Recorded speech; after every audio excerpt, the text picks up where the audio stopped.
Merhaba sevgili izleyiciler. Rençber TV'ye hoş geldiniz. Ben Kemal Beytekin. Sevgili arkadaşlar, bugün Tarsus'a bağlı Ağızdelik köyündeyiz. Çatalca mevkii. Bir karpuz tarlasındayız. 2 metrelik karpuz tarlası. Ekileli tam bir hafta oldu. Geçen hafta Cuma günü ekildi. Ve ilk kontrollerini İsrafil kardeşimle beraber yapmaya geldik. Karpuz naylon altında şu şekilde yeni açılmaya başlamış. Köküne baktık, kök atmaya başlamış. Ben daha çok ekim şekli hakkında size biraz bilgi vermek istiyorum. Çünkü özellikle Marmara bölgesi ve Trakya bölgesinde aşılı fidelerde çok sık bir şekilde ekiliyor. Dönüm bazında, yani dekar bazında 500-600 adete kadar ekiliyor. Ekim arası mesafelerden biraz bahsetmek istiyorum. Bu hatları bizzat ben çektim. Gördüğünüz gibi kalem gibi eğri çekmişim. Onu da belirteyim. Hattan şu hat arası mesafemiz 2 metre 60 santim. Hat üzeri mesafemiz de 1,5 metre. Bu şekilde dönüme 250 adet civarı gitmekte. Yani dekar başına 250 tane.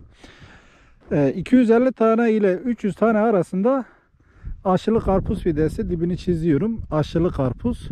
Orijinal düz karpuzlarda 500-600 adet ekilebiliyor ama aşılı karpuzlarda 250-300 adet gayet yeterli ve gayet de güzeldir. Çukurova bölgesinde hemen hemen her yerde ortalama olarak bu şekilde dikilmekte ve olumlu güzel neticeler alınmakta. Diğer bölgelerde yaptığım görüşmelerde soru soran arkadaşlar bazen oluyor. Bunu 500-600 adede kadar çıkarıyorlar. Ya çiftçilerin biraz bilinçsizliğinden olabilir, denemediklerinden olabilir. Veyahut oradaki fide satan insanların, ona da pek ihtimal vermiyorum ama daha fazla fide satma amacıyla böyle sık ektiriyor olabilirler. Dediğim gibi bu sene yaklaşık olarak 400-500 dönüm civarında, 500 dönüm civarında hat çektim. Malş naylonu çektim. Benim değil, kirayla çekiyorum bazen. Hepsi de minimum 2,5 metre, maksimum 2 metre 80 santim hat arası. Hat üzeri de genel itibariyle 150 ile 170 santim arasında ekilmekte ve düzenli güzel bir şekilde bakıldığında, yerini de severse dönüme 10 ton civarı mal alınmakta. Tabi 5 ton da bazen alamayan olabiliyor. Bazen de 12, 13 ton, 14 ton mal alan çiftçilerimiz oluyor. Ortalama bir rakam söylemek gerekirse aşılı karpuzlarda dönüme 7-8 ton civarı ortalama bir rakam ürün alınıyor. Bu tarla 40 dönüm arkadaşlar. Geçen hafta ekildi ve bu haftadan itibaren besleme olarak buna köklendirici tarzı besleme verilebilir. Bir uygulama yapılmış. Uygulamanın neticesine bakıyoruz.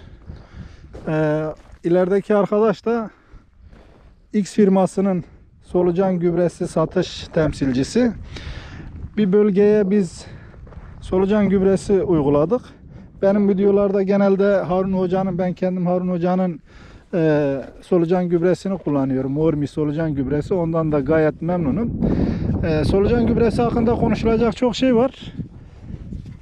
Bazen de konuşulacak hiçbir şey yok. Çünkü solucan üreticileri bu solucan gübresi üreticileri bu güzel gübreyi zamanında yanlış tanıtarak Türk çiftçisinin soğuk bakmasına neden olmuşlardır.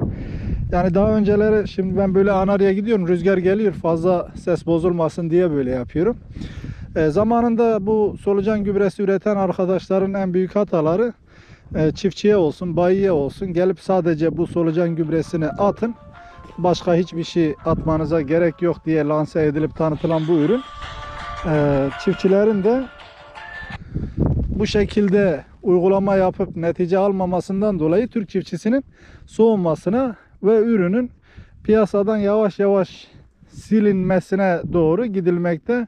Solucan gübresi üretimi yapan birçok firma da şu anda onun ceremesini çekmekte. Güzel bir gübre. Başlı başına tek sihirli değnek değildir. Mucize yaratmaz.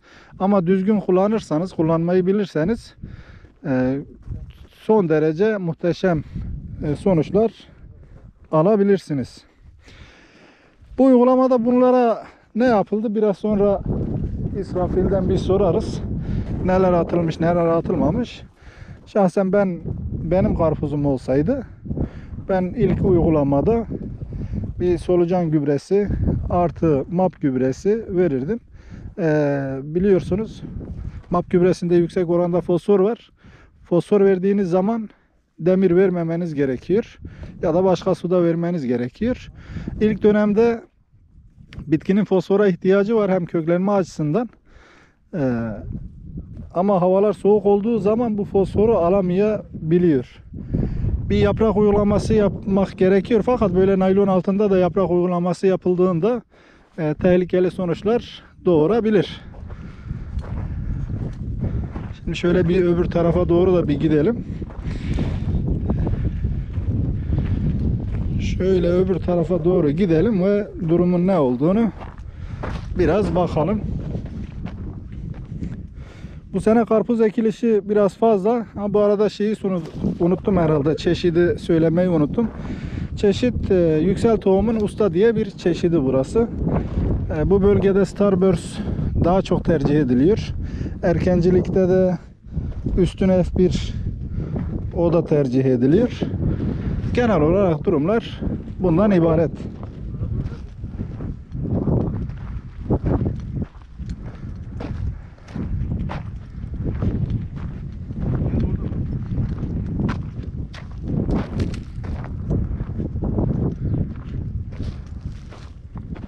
İsrafil, geçen şeyde ne attınız buraya? Abi arıyor verdik şey için, zil vurduğu için. Evet. Yanında arkadaşın solucan gübresini verdik. Evet. Bir sadece sağ taraftaki bölmeye verdik.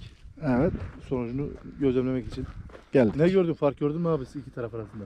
Abi şu an daha yeni atıldığı için herhangi bir fark yok yani. O ilerleyen zamanlarda olacak. Daha 3-4 gün bir süreç geçmiş. Bir uygulama daha yaptıracaksın herhalde bize. Bir uygulama daha yapacağız. Öbür tarafa ne verdik? Öbür tarafa şu ana kadar bir uygulama yapmadık. Pazar günü azot, demir, köklendirici vereceğiz. Evet. İçine bir de belki organik karıştırırız. İşte böyle zehirci olunca, zehirci diyoruz biz size. Zehirci olunca bol bol atıyorum birader. Arkadaşın zirai bayisi var, Nenli Tarım. Bundan bir önceki videoda bir çekim yaptık kendisiyle. Rüzgar çok geliyor. Sesim herhalde biraz bozuk çıkabilir. Onun için biraz kısa keseceğim ben. Durumlar bu şekilde. Şu anda atılalı bir hafta olmuş. Solucan gübresi atılan yerle atılmayan yer arasında öyle dağlar kadar bir fark olmaz. İleriki zamanlarda bir uygulama daha yapılarak eğer kaliteli bir gübre ise kendi farkını ortaya koyacaktır. Ben kendi adıma biraz gözlem yaptığımda sanki parlaklık olarak öbür taraf biraz daha parlak gibime geldi. Var mı yanlışım? Aynen öyle. Ben de öyle gördüm. Atılan tarafta şeyin yani büyüme olarak hemen hemen aynı da. Ama şimdi normalde şeyler, bu aşılı karpuzlar ekildiği zaman ilk 10-15 gün kendini sıkıyor. Bayağı sıkıyor. Çünkü altı başka, üstü hem aşılı. Yani yaralı bir şekilde siz hayvanı yere katıyorsunuz. Bundan sonra gelişmesi, toprak adaptasyonu geçtikten sonra bir 10-15 gün sıkıntı yaşıyor. Ondan sonra bir vitese takıp hızlanmaya başladığı zaman zaten çalıya baş gelinemiyor. Benim de gözlemlediğim, kendi gözlemim, belki de yanlış gözlemlemişimdir. Öbür taraf ilk 1-2 hatta biraz problem vardı ama gerisi renk olarak sanki biraz daha albenisi güzel gibime geldi. Tabii ki bu bir sonuç değildir ama ileriki zamanlarda eğer gübre kaliteli ise farkını ortaya koyacaktır. Tarsus Ağızdelik köyünden hepinize sevgi ve selamlar olsun. Yeni videolarda görüşmek üzere. Hoşça kalın. Videolarımızı beğenmeyi, yorum yapmayı, halen abone değilseniz kanala abone olmayı unutmayalım.